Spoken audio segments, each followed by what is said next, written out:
A aliança que nunca deveria existir um homem sem nome, sem documentos, sem existência oficial. Se ele fosse capturado aqui, nenhum país no mundo viria buscá-lo. Nenhum governo admitiria que ele existe.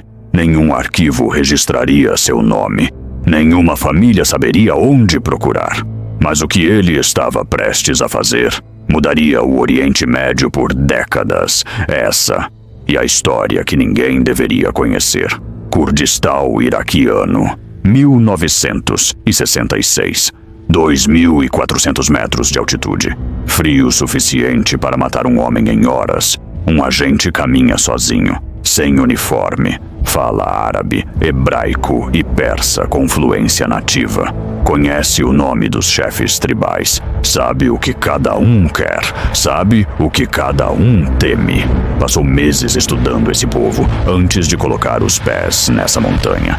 Ele e um agente do Mossad.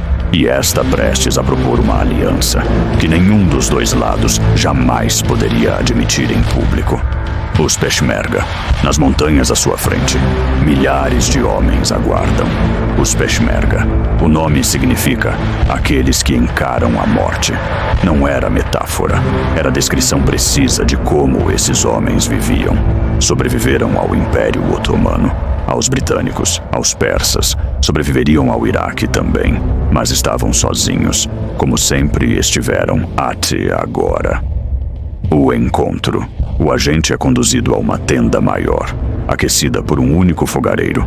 Dentro dela, um homem de olhos escuros, a postura de quem nasceu para comandar. Mustafa Barzani, o maior líder curdo do século XX. Um homem que passou 11 anos em exílio soviético e voltou para lutar, que sobreviveu a tudo que o mundo jogou sobre ele. Os dois se olham. Nenhuma bandeira, nenhuma testemunha, nenhum registro. Apenas o silêncio de quem entende o que está em jogo. Ambos sabem que essa conversa nunca vai aparecer em nenhum jornal. Nunca será confirmada por nenhum governo. Mas vai acontecer. E o que for decidido aqui, nessa tenda, nessa montanha congelante, vai mudar o destino do Oriente Médio por décadas. A estratégia da periferia. Para entender o que o Mossad estava fazendo naquelas montanhas, precisamos entender como Israel pensa sobre sua própria sobrevivência. Israel e um país minúsculo, menos de 22 mil quilômetros quadrados, cercado por estados árabes que não reconheciam sua existência, que haviam tentado destruí-lo logo após sua criação. Jordânia, Egito, Síria, Líbano.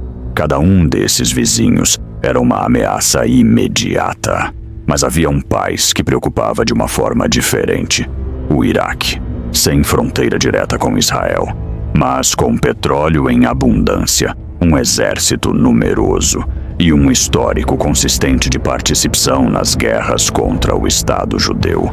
Uma ameaça longe demais para ser atacada diretamente, mas perto demais para ser ignorada. Foi assim que nasceu a estratégia da periferia. A lógica era elegante na sua frieza. Se você está cercado de inimigos, não ataca o centro, trabalha às bordas. E nas bordas havia um povo perfeito. Os curdos, sem Estado, sem reconhecimento, sem proteção internacional. Muçulmanos, mas não árabes, sem o impulso pan-árabe que alimentava o confronto com Israel, com sua própria língua, identidade e aspiração de independência. E com algo ainda mais valioso naquele momento específico, estavam em guerra aberta contra Bagdá. A pergunta que os analistas do Mossad se fizeram foi direta. Um Iraque ocupado com uma insurreição interna no norte e um Iraque que manda menos tropas para qualquer futura guerra árabe-israelense. A resposta era óbvia. A execução beirava o impossível. Os obstáculos. O primeiro obstáculo era geográfico. O Kurdistão iraquiano ficava a centenas de quilômetros de Israel. Para chegar lá, os agentes precisavam cruzar o Irã. O segundo obstáculo era político. Se Bagdá descobrisse a presença de agentes israelenses em território iraquiano, seria um ato de guerra, com consequências imprevisíveis. Mas o terceiro obstáculo era o mais difícil de todos. Não era logístico, não era político, era humano. Como convencer os curdos a confiar em Israel? Os curdos já tinham sido traídos muitas vezes. Os britânicos prometeram um Estado curdo independente em 1920 e nunca cumpriram. Os americanos usaram os curdos como peões na Guerra Fria e os abandonaram quando não eram mais úteis. Barzani sabia que toda aliança tem um preço. Sabia que os mais fortes sempre abandonam os mais fracos quando seus interesses mudam. Mas também sabia algo mais urgente. Seus homens estavam morrendo. O exército iraquiano tinha equipamento soviético moderno. Sem apoio externo real, a resistência curda seria sufocada em poucos anos. Às vezes, a única escolha disponível e aceitar uma aliança imperfeita com alguém em quem você não confia completamente, porque a alternativa é morrer sozinho. Barzani aceitou. A operação. Os primeiros agentes israelenses chegaram ao Kurdistão em grupos pequenos, nunca mais de 3 ou 4 pessoas ao mesmo tempo, sem documentos israelenses, identidades fabricadas. Cruzavam a fronteira iraniana à noite, em pontos remotos, longe de qualquer posto de controle. Subiam trilhas que os próprios Peshmerga usavam há décadas. Chegavam aos acampamentos exaustos, carregando mochilas pesadas, dentro das mochilas, rádios de comunicação criptografada, materiais médicos avançados, manuais de treinamento em árabe e curdo e armas, não em quantidades que fizessem diferença por si só, mas suficientes para dizer, sem palavras: isso não é apenas conversa. O treinamento começou de forma discreta e sistemática. Grupos de 20, 30 combatentes por vez. Técnicas de emboscada, contra-emboscada. Uso eficiente de explosivos em terreno montanhoso. Como destruir veículos blindados com recursos limitados. Como criar linhas de comunicação seguras entre unidades dispersas. Mas havia um componente que os Peshmerga valorizavam acima de tudo: sobrevivência. Os israelenses ensinavam como montar posições que resistissem a ataques aéreos, como se mover em terreno aberto sem ser detectado, como criar múltiplas rotas de fuga antes mesmo de iniciar qualquer operação. Os curdos eram alunos extraordinariamente rápidos, e os instrutores israelenses ficaram genuinamente impressionados. Os Peshmerga não eram guerrilheiros improvisados, eram combatentes com décadas de experiência em terreno montanhoso, com uma compreensão intuitiva de táticas que, em outros exércitos, levava anos para ser desenvolvida. O que faltava era tecnologia, exatamente o que Israel estava trazendo.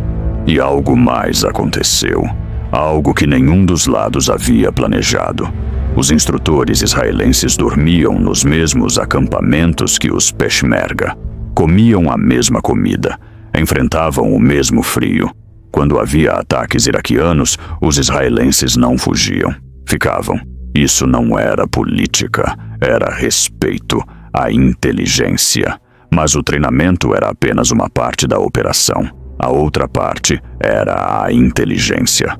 Os agentes israelenses começaram a usar os curdos como rede de coleta, movimentações do exército iraquiano, planos operacionais de Bagdá, localização de arsenais e quartéis, capacidade real das forças aéreas iraquianas e, com o tempo, algo ainda mais valioso: informações sobre o desenvolvimento de capacidades não convencionais, sobre as ambições nucleares e químicas que o governo iraquiano cultivava em silêncio.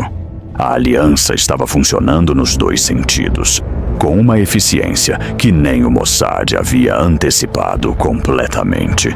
Os curdos recebiam treinamento, armas e apoio logístico. Israel recebia inteligência de primeira mão, de dentro de um país inimigo. Um país que, de outra forma, seria completamente opaco. A ascensão de Saddam. Em 1968, tudo muda no Iraque. O Partido Baath toma o poder. Mais uma mudança de governo, parece. Mas há algo diferente desta vez. 2 anos depois, um jovem funcionário do partido chamado Saddam Hussein começa sua ascensão.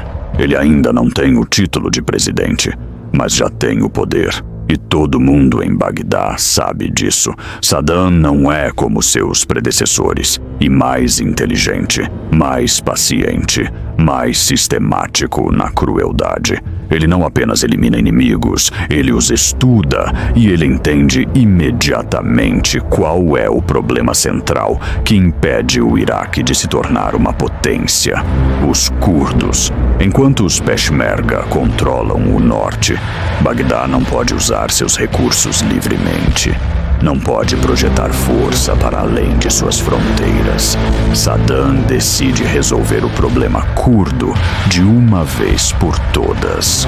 Em 1975, em uma sala sem câmeras, 2 homens assinaram um papel. Nenhum deles era curdo, e com isso, desligaram uma guerra inteira. Os guerreiros nas montanhas não sabiam ainda, mas já estavam mortos. O que vem depois foi muito pior que qualquer guerra, porque quando um aliado te abandona, ele não precisa atirar em você para te matar. Basta parar de te defender. Se você quer entender o que aconteceu depois, o próximo episódio não vai te deixar dormir. Ativa o sino, inscreve no canal, porque esse canal não repete o que a mídia já contou. A história real não acontece nas câmeras, acontece no escuro, no frio, entre pessoas que não têm o luxo de esperar que o mundo seja justo. Episódio 2: A traição de 1975.